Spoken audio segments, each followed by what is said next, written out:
Welcome to Unprofessional Therapy. No degrees, just decades. That look on Brad's face is because I haven't told him what we're going to talk about today. Full disclosure, we don't do a script, but we generally, at least, each pick a topic that we'd like to talk about. I think Brad wanted to do bass playing for at least 15 or 30 minutes. Yeah. And I just want to talk. And if I play bass over your talking, that works perfect. We haven't even heard what I had to say yet, but you probably will want to grab that bass pretty quick. Anyhow, I am Michael, and you are. I'm Brad, I think. Yes, you are. Yes, you are. Okay. So here's where I'm going with this. You know, when you work out or whatever, you have a cheat day, and so this is going to be our cheat day. And I really wanted this because I wanted to talk to you, and I don't have a topic. We may discover one by the end of it. But so we're going totally off the cuff. Completely off the cuff. And it's the paradox here is I've thought about what I want to say, and so that's arguably not really fair to you. There's no great point that I'm trying to make, but I just had to share some stuff with you. Okay. And I think it's important to have somebody that you could do that with. So you're getting to see a real-time example of that. Yay. So no pressure, just sit back and relax and chip in. I have to preface this with don't incinerate. Oh, we'll burn anything, I swear. Either. They drop those charges. Yeah, don't incriminate yourself on anything.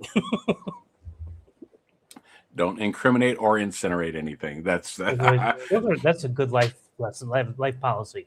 Yes, it is. That's it. Deny everything and demand proof. That is words to live by. Thank you, Bart Simpson.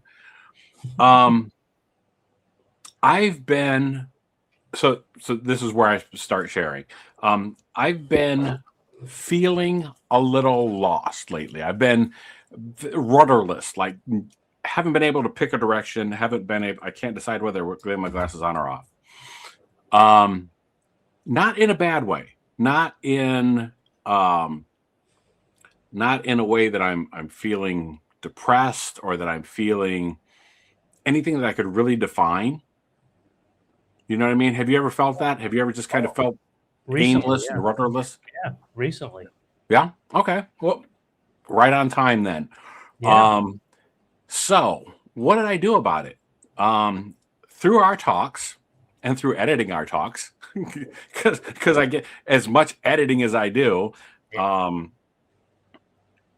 listened to everything that we've said and stuff like that. So what I've done recently is I went back and did some exploration on a topic, well, specifically the topic of dyslexia. And I did that to kind of refocus myself, recenter myself. Mm-hmm. I felt bad because we'll go right back to my other business, not really business. It's a hobby where I'm selling off some of my collection. It has been performing horribly, horribly compared to last year. Yeah. So that I just can't quite get past that. That has me thrown off. You know, this past year I went up, best year ever. Then this year, just the wheels fell off. And so I did a check-in at the 6-month mark, and it turned out like I was only like $500 off from what it was the year before. So it's like, okay, that's not horrible. It feels a lot worse than it is. But that trend is continuing. So now it's going to be as steep a decline as it was incline. So that's just kind of left me feeling that way. So let me ask you, what have you been feeling, or where have you been feeling like? Has there been any specific spots? Well, with me, you know, I was feeling lost because I didn't feel like I had anything meaningful to do. I didn't You're have talking to me. anything. Oh, good. We got him to cry. Been trying for days. Now that was a meaningful thing to do. No, I love really the tears. I love the tears of my enemies. So yes. Yeah, exactly. The tears and the blood of my enemy. Yeah. No, I didn't have anything that I found meaning in on a daily basis. So I played video games for 3 weeks. Okay. And I like my video games. I enjoy them, but I get bored of playing them. And I don't have like thousands, but I've got, I don't know, probably 30, 40 games. I got a handful of games that I prefer to play. Okay. And I'm like, I'm bored of playing. I don't have a project I want to do. I mean, nothing was wrong. I was just like, so yeah, I felt the same way. Okay. So did you feel like it was on a bad path, or is it just meandering and just meandering? It wasn't a bad path. All right. I feel like I'm on a good path.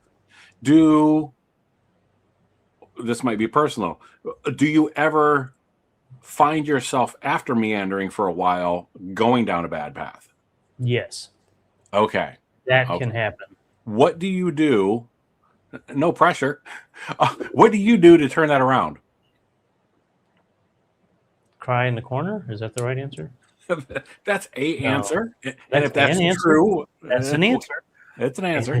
And it's not quite true. But what do I do?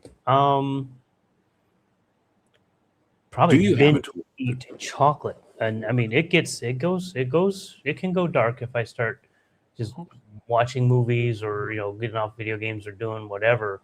But to get out of it, I mean, this time I got lucky because another friend of mine gave me a project to work on without knowing it. He did not do it on purpose, and you already know what it is. Yeah. Okay. But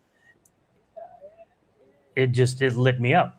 And when I have a project like that, or even just a decent project, as you've noticed, I've cranked out a lot of little apps and a lot of little things, and this one's a bigger one. I'm happier when I have a fun project that I want to do. Work gives me stuff that I don't want to do. It's like, Okay. All right. So fair enough. That's what I have found, because this recently, I started doing a little bit more research on dyslexia. And one thing that actually helps me, oh my gosh, I learned some horrible statistics, but we'll get to that in a second. Okay. If I know why I'm feeling a certain way, this goes, I don't want to go back to back at past episodes. Each one of these should be self-contained. But if you go to our back catalog, I get more insight by reflecting on myself and how I feel and why. And it turns out that is very much a way to teach someone that has dyslexia. That is something that we need as a dyslexic. We need to know why we're doing something. And that's why that is why the school system failed me so badly, because I'm the center of the universe. But that's why it fails people that are dyslexic. And so I learned some fascinating things. And so that made me feel better and put me in a better place. And now I know what I need to set some goals, and that gives me direction. I think that's kind of what you're saying too. Yeah, I mean, giving me a goal of completion. Yeah. But a goal of what to work on and stuff. Right. Yeah, because I never finish these things. Because you can never finish a project like this, because at least this one, because it's very big. Oh, okay. Because I was gonna rib you a little bit and say, is that because you're a control freak and you can't get it perfect every time? That is a problem. That is a problem. I have to control that all the time. All these things like compound each other and stuff. So if you can identify them, because that was a topic that I had for us to talk about in the future was, well, we got here by talking about small successes. Yeah. And that was an episode that was never filmed for the public. But small successes, you need those small victories to build on to keep going and stuff. Yes. Really quick, I'm going to go back because I maligned the entire education process here in America for with reason. But for up to a point, up to the Industrial Revolution, jobs were generally passed on by apprenticeships, by learning a trade. It was somebody taught somebody else how to do this thing, and then we get to the printing press, and we get to automation, and we get to these things, and now learning has become by putting everything into paper and writing and books. So of the dyslexic population, which there's about 20% of us that have some form of it or multiple forms of it, are now cut out from that learning process. And from there, we go into this industrialized school system where the only way of passing on or the main way, not the only way, the main way of passing on information is simply through reading and books. Yeah. And so those of us that may have a hard time reading, seeing, whatever, I say seeing because word blindness was an original description for dyslexia. And I like that because that's what I suffer from. I don't necessarily see letters backwards. I don't see the letter at all. I don't see the word at all. So when I try to read something like that, one can't or don't or won't, or like, that's a pretty important word in a sentence and can completely change the context, right? It does completely change. So, to miss, so that's where problems can come up. I've derailed my train of thought. But anyhow, so we've gone to this system of learning and stuff like that. So there's an interesting TEDx talk where the gentleman talked about the fact that we've gone to this system of learning, and now as a youth, you're trying to define yourself and figure out who you are. And so you look for your peer group. And because I've had problems with learning or get labeled as stupid for whatever reason, and I'm stupid to blanket term, but get labeled as not being as smart. Again, I think I talked about this earlier where a teacher actually wrote on my report card, never be much of a student, but he'll be a wonderful person. I paraphrase only slightly. She was wrong on one of those. She was wrong on which one, we're not sure yet.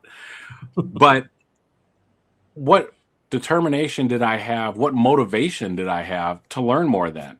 Right? If I'm told I'm never going to be a good student, then you just kill my motivation. Okay, well, that's the truth. That's exactly. That's how it is. Somebody wrote it down. It's on the internet. It must be true. It's out there. Must be true. So anyhow, so as you look for your peer group when you go from middle school to high school or whatever, and this is the example he gave, is like, you're not going to be the smart kids. You're not going to be the smart kids. You're not going to necessarily be with the jocks. You're going to look. So you'll gravitate to the smokers out in the out in the quad, because those are the guys, or the people throwing rocks through windows or whatever, because low barrier to entry. I don't have to be smart. I don't have to produce for these people. Right. You just have to hang out. It is insane to me to learn that it's 50. Some people say 70%, but like 50% of people that have learning disabilities or dyslexia wind up in some kind of substance abuse or some kind of self-harm thing. And like, that is just an insane statistic to me. And so luckily I didn't wind up in that category that you can prove. So it just, anyhow, that's fascinating. I've completely gone off the rails here, so sorry about that. But here's my point. My point is, one of the things he talked about is the fact that as a dyslexic, I need to know why things are that way. If you tell me why I have to read this, and it's a good reason, okay, I'll read it. I need that motivation. So what do you do for motivation? What's that? I told you so is not a good enough reason. No, it is not. No. What do you do for motivation? What motivates you, or what does it take to get you motivated? A project. This is stuff that I've just learned in the last couple of weeks. If I have a project that I want to do. Mm-hmm. And it could be a programming project. It could be like back when I had a house back way long time ago, another age, another lifetime. Um, I finished the basement, not completely by myself, but I did the framing. I hung the drywall. I didn't mud the drywall, but with a help from a friend of ours, we put in most of the electric. We had an electrician come out, and then I put in the ceiling, the drop ceiling. I put in all the lights. I put in network. That was a project. If I give myself a project I want, and by the way, that ended up being my office for a little while until I lost the house. Um, but it was any kind of a project. It could be a woodworking project. It could be, it could be a manual project, or it could be Right. this. I mean, my old YouTube channel, either one of them that actually did okay. They were fun projects, and then they petered out. I got bored of them. When I get bored, it's a bad idea. But the motivation comes from a project that I want to do, and or something that I want to do. It can't be I'm something that you want me to do. Now, if my wife wants me to do it, that tends to be a different story because she usually gives me things that are things I don't mind doing, and I like it, and I want to do things okay. for her. So Okay. Okay. it's not like she gives me the standard honey-do list, honey, go do this, honey. No, she gives me things that I don't mind doing, and That serve a purpose. Okay, that's right, good. that serve a purpose towards the relationship. I'm laughing. I'm laughing so hard, especially inside, because I can't see you doing a woodworking project or finishing Oh, a basement. Like that blows my mind. But I'll have to show you the pictures offline. okay, awesome. I have And it's not pictures. that I don't believe you. It's Yeah, I just know. it's funny that like You don't where see me doing manual labor. A lot of people don't. that's okay, Not but it fine. has to be something that's inspiring. I guess that's what we're Right. looking for. Right. Inspiration. Right. Yeah. Yeah. And that's yeah, exactly. It's got to be, and I have to be inspired by it now. And this might be me being on the spectrum kind of thing, or whatever we want to call it. If you try to make me do something, even if I want to do it and it sounds cool, it's probably not going to happen because you want me to do it. Well, Maybe I'm it's just gonna obstinance in the first place. Anyway.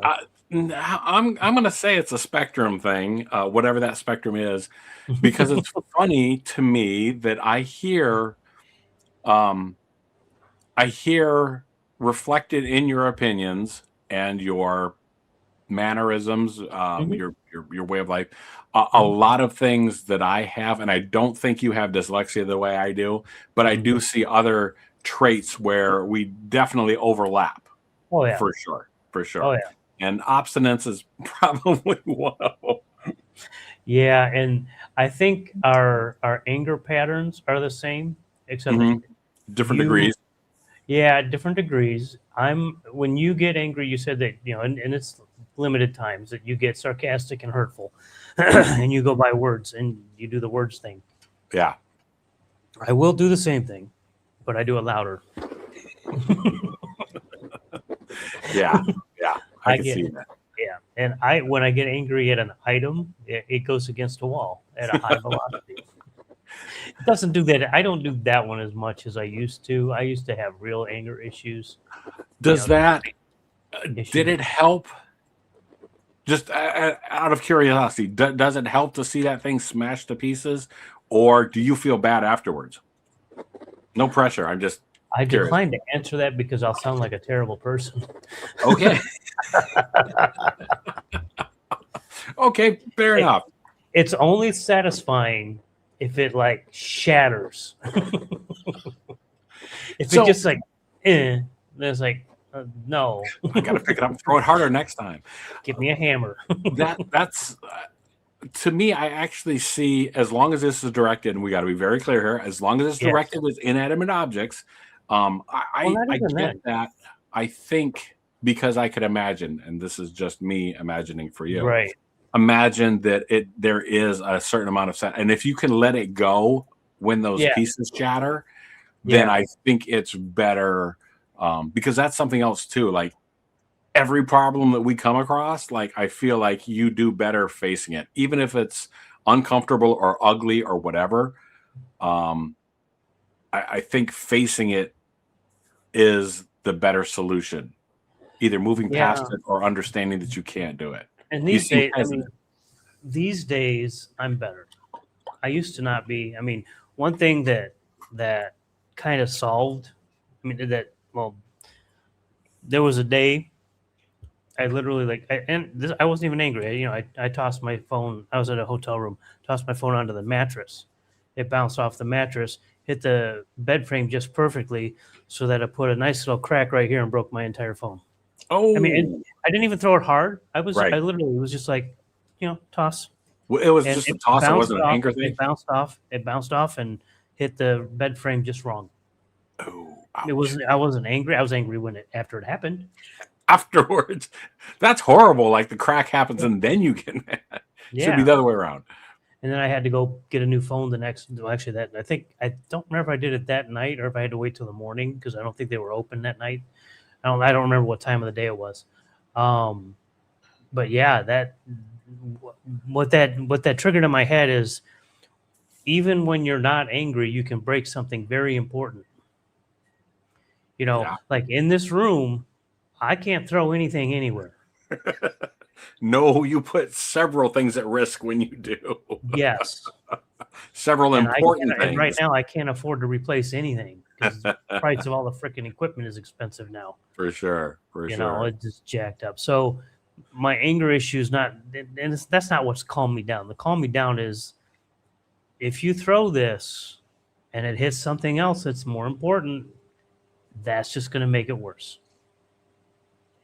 Okay, so there are going to be consequences. So yeah, you have to remember the consequences, and are you willing to deal with those consequences? Like I think if I were in a smash room, is that what they call them? Maybe I don't know. I have not. And I think you might have somewhere near where you lived. I know they had them in LA where you used to live. Yeah, where there's a special room. They put breakable items and give you a hammer or a sledgehammer. And you go in with goggles and safety gear and just break everything you want. Just take all of your anger out. Wow. I'm afraid. I mean, I'm not afraid of my anger, but I'm afraid of hurting myself. Swinging a hammer around, a sledgehammer. Overexerting yourself. Exactly. It would be. The thing is, you have to schedule it. It's like, no, I need to have a smash room in my house. So you need to have a room that you can jump to and escape to do it. Now, some people, what they do, they've got the big hanging punching bag, the 50-pounder. Used to have that for myself. Yeah. I mean, I would break my wrist because I can't throw. That's why you wrap them first, but yeah. But then you have to prepare, and I don't want to prepare. I want to. At least use the gloves with the thing in there so you don't. Anyhow, but yeah. And that's the thing. I have calmed down the destruction of items, and with my current wife, there was a time I wear the open-toed, the shoes that everybody wears in Thailand. I wear them outside and all that. They have a hell of a time staying on my feet. When I ride my motorbike, I have to put different shoes on because they sure. Yeah. So I get very frustrated with them because I'm like, just stay on my feet, and so I'll sometimes just kind of kick them off. I'll kick them off, but not like, whoa, trying to hurt anybody. One time they went at my wife. Oh no. No, I mean, it was nothing. It wasn't going fast. It wasn't going hard, but it went in her direction. Yeah. And she did not appreciate that. They didn't hit her, but she was mad that I even did it. Yeah. I wasn't aiming for you. That's just the direction they went. Just frustration and wanting them off your feet. I get it. Right. In fact, that happened this morning. No one, it's just not with my wife, but just me. I was going down the stairs and I have house shoes. I had a problem with my feet because walking on the hard surface all the time on bare feet. Right. After a couple of years, it actually gave me some serious pain. So occasionally I wear house shoes and they're the same style where it's, the open back. Right. It's got some cushion. Walking down the stairs, and they're just falling off my feet. I'm like, and flip them off. And again, no one's up right now, so it didn't matter. So just get off my feet. Because I'm going down the stairs, and I'm like, I don't need to fall. Thanks. Oh my gosh, no, you definitely don't need to fall for sure. So yeah, that I'm more careful about when I throw things. I guess it's a really bad example. I don't know. No, it's a fine example. And like I said, as long as I very much believe in everything in every part of life, I definitely believe that intent is important. Mhm. And so, yeah, if the intent was not there to cause harm or whatever, then you're good. I'm That's gonna I'm gentleman. gonna agree partially because Partially, okay, intent is very important, but okay, also the perception of what your intent was on the other end. If someone is in the room with you and they don't know your intent, sure, that can be, they will perceive your intent as they want. And that's something you kind of have to be conscious of. You have to sure, understand okay, that, yeah, so like that, and that's what my wife taught me when I flung the shoes off in her direction. She saw that, she had a triggering effect because, her dad, nothing, she wasn't abused, but her dad would hit her occasionally. And that's just a okay, thing in Thailand. She was not really abused, right, but that triggered that little memory of, a backhand to the sure, head or something. yeah, And, yeah, she, I didn't know that. So sure. it is slight perception of your actions too. So I think that's the two of them, and there's no way for you to know their That's why perception. open communication is important too. Then, yeah, I and am it's about to throw my shoes off because I'm really pissed at my shoes. Nothing against you. I guess what I was thinking was after the fact, being able to talk about it and stuff like that, because you can't preemptively. Ooh, you No, well, can't you preemptively also do can't this. postemptively Yeah, because I tried. pre Didn't and work. post might be good, but Yeah, in certain situations, talking after it does help, but it didn't help as much gotcha, in gotcha. that situation. Okay, So I guess be mindful of who's around you. If you're going to do something stupid like what I did, just be well, mindful who's it wasn't around you. stupid. It was, but yeah, I get what There's you're no, saying.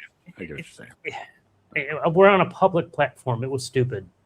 Okay, fair enough. Fair enough. Well, so look at this. We I talked know. almost our half hour that we normally do. Um, Going back to the beginning and stuff, then I do think it's important to share how you're feeling with other people Mhm. and not necessarily have an agenda. Like you don't necessarily um, need to talk about something with somebody. Just if you can, if it makes sense in your situation, pick up the phone and just talk to people, um, and do that in a way that you can talk to them later about something more important. Maybe Yeah. I think that's a way to um, approach situations where I don't know. I'm getting into the weeds here at this point. Yeah, But you're kind of, and I'm trying to figure are out a you way to pull you out of the weeds.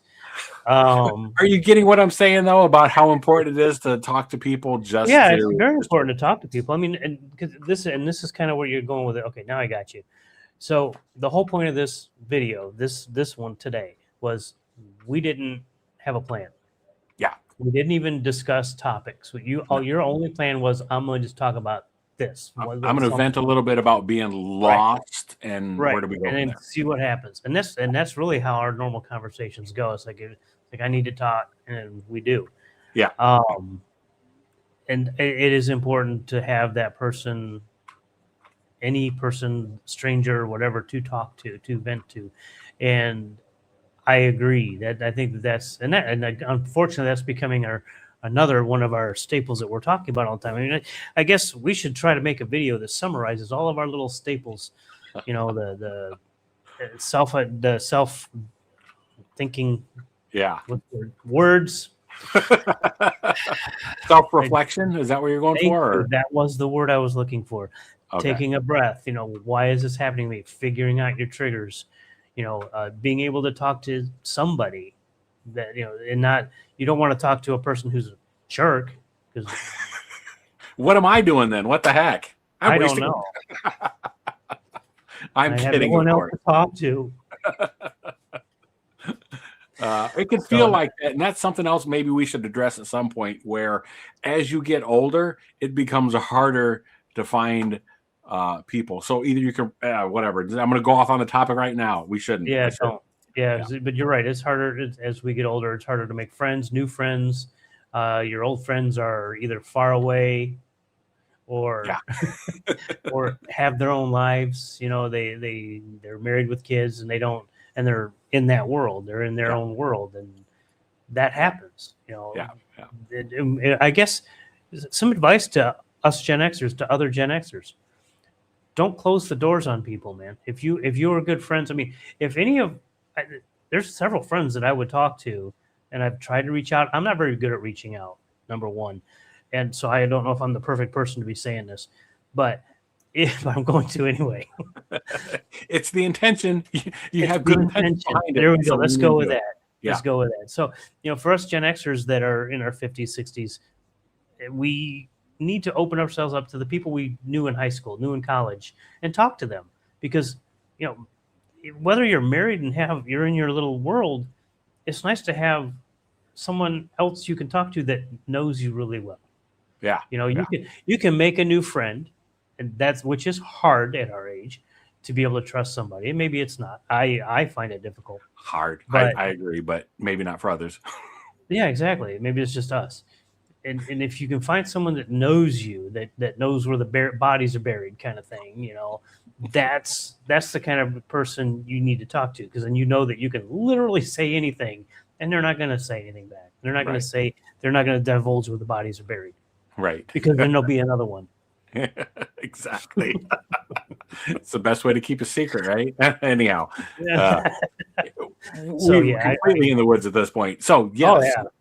Summarize. I dare you. You. Comment, subscribe. Do all of those YouTube things. You have to summarize first. So, be authentic. Open yourself to people. There we go. Let's just put that up. Open yourself to new ideas. Absolutely. Don't forget to share the video. That's right. Thanks for watching.